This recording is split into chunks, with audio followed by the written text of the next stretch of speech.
달라이라마의 깨달음. 행복을 발견하는 것은 가능하지만 행복은 그렇게 단순한 것이 아닙니다. 행복에는 여러 차원이 있습니다. 불교에선 행복하고 만족스러운 삶을 결정하는 4가지 요소가 있다고 말합니다.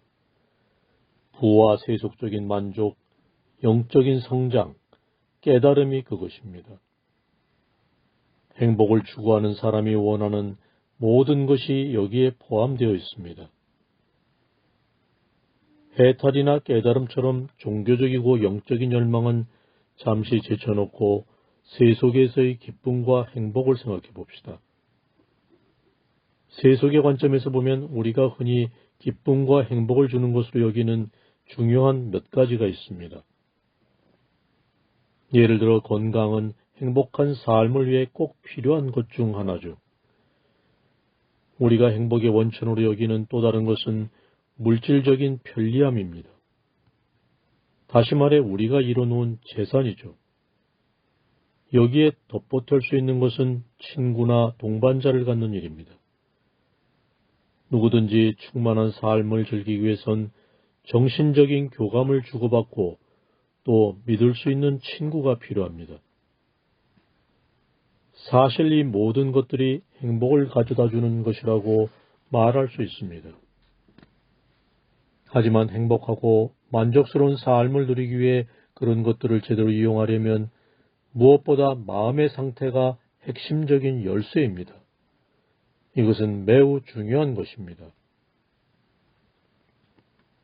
자신이 갖고 있는 건강과 재산을 남을 돕는 일에 이용한다면 그것을 우리가 더 행복한 삶을 사는데 큰 도움이 될 것입니다. 물론 우리는 물질의 편리함이나 성공이 가져다 주는 것들을 누릴 수가 있습니다.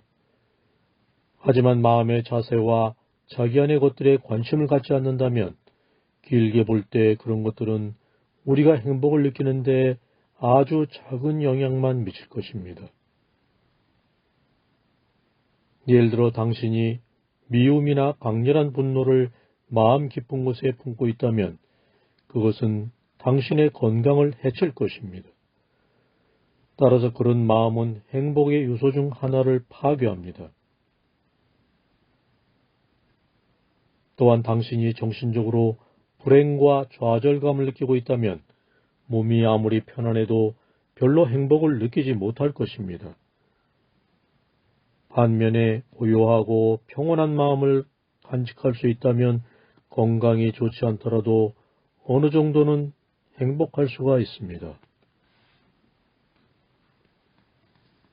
따라서 물질만 갖고선 우리가 추구하는 기쁨이나 충만감을 누릴 수 있다는 보장이 없습니다. 친구에 대해서도 똑같이 말할 수 있습니다.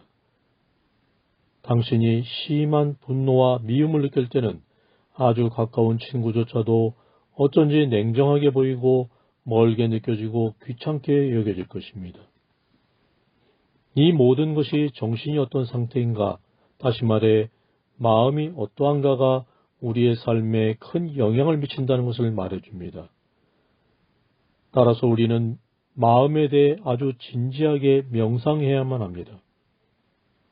영적 수행은 제쳐놓더라도 세속의 관점에서 날마다 행복을 느끼기를 원한다면 당신의 마음이 고요하고 평화로울수록 행복하고 즐거운 삶을 누릴 가능성은 더욱 커집니다. 고요하고 평화로운 마음에 대해 말할 때 우리는 그것을 무감각하고 냉정한 마음과 혼동하지 말아야 합니다. 고요하고 평화로운 마음을 갖는다는 것은 마음이 완전히 텅 비어버리는 것을 의미하지는 않습니다. 평화롭고 고요한 마음은 사랑과 자비심의 뿌리를 두고 있습니다. 마음을 고요하게 하는 내면의 수행이 뒤따르지 않는 한 겉으로 보기에 아무리 편안한 환경 속에서 지내더라도 당신은 자신이 바라는 기쁨과 행복을 절대로 느낄 수 없습니다.